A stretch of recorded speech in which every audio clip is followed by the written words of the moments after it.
அதில் நிறைய கஷ்டத்தை சந்திச்சிருப்பீங்க. போராடி தான் லைஃப்பை சமாளிச்சுக்கிறீங்க. இதெல்லாம் சரியாக போகுது, கவலைப்படாதீங்க. சொல்லாமல் செய்யுங்க. எழுதி வச்சுக்கோங்க. மகர ராசி அன்பர்களாகிய நீங்கள் ஒவ்வொரு விஷயத்தையும் செய்து முடித்த பிறகு கூட சொல்லுங்கள். இல்லை யாராவது கேட்டாங்க, ஆமாம் செஞ்சேன், பரவாயில்ல, உங்களுக்கு தெரியுமா, தெரிஞ்சா, ஓ சூப்பர் அப்படின்னு சொல்லிக்கோங்க. செய்யாமல் எந்த ரகசியத்தையும் வெளியே சொல்லாதீங்க. சொல்லிட்டீங்கன்னா அது நடக்காது.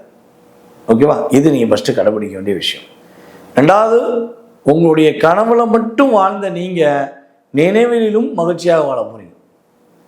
உங்களுக்கு நிறைய மகிழ்ச்சிகள் கிடைக்க போகுது, நிறைய அங்கீகாரம் கிடைக்க போகுது. வீட்டில் சுப நிகழ்ச்சி நடத்தக்கூடிய சூழ்நிலை உண்டு. யாரெல்லாம் அரசியலில் ஈடுபடணும்னு நினைக்கிறீங்களோ இது பொற்காலம்.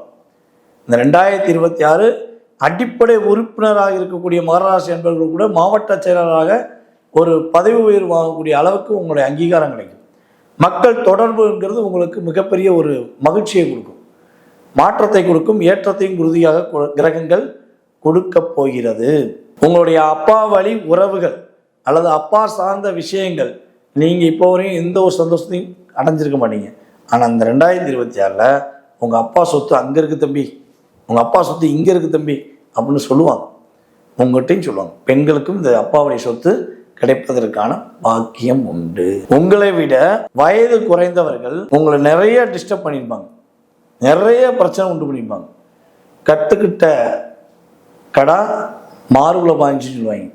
ஸோ அதே மாதிரி தான் உங்களை விட வயது குறைந்த நபர்கள் உங்கள் கூட பிறந்தவர்களாக இருந்தாலும் சரி, அல்லது உங்கள்கிட்ட பழகினவங்களாக இருக்கட்டும், உங்கள்கிட்ட வேலை பார்த்தவங்களாக இருக்கட்டும், யாராகட்டும், நிறைய கஷ்டத்தை உண்டு பண்ணியிருந்தாங்கன்னா அவங்களுக்கான ஒரு பாடத்தை கொடுக்க போகிறீங்க.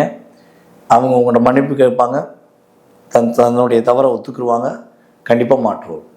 அதே மகர ராசி என்பர்களில் யாரெல்லாம் கலைத்துறையில் இருக்கீங்களோ, கேமரா கையில் பிடிச்சாலும் சரி, கேமராக்குள்ளே நடனம் ஆடினாலும் சரி, கேமராக்குள்ளே பாட்டு பாடினாலும் சரி, என்ன பண்ணாலும் சரி, கலைத்துறை என்று சொல்லக்கூடிய அத்தனை விதமான நபர்களுக்குமே இந்த வருடம் வெற்றி.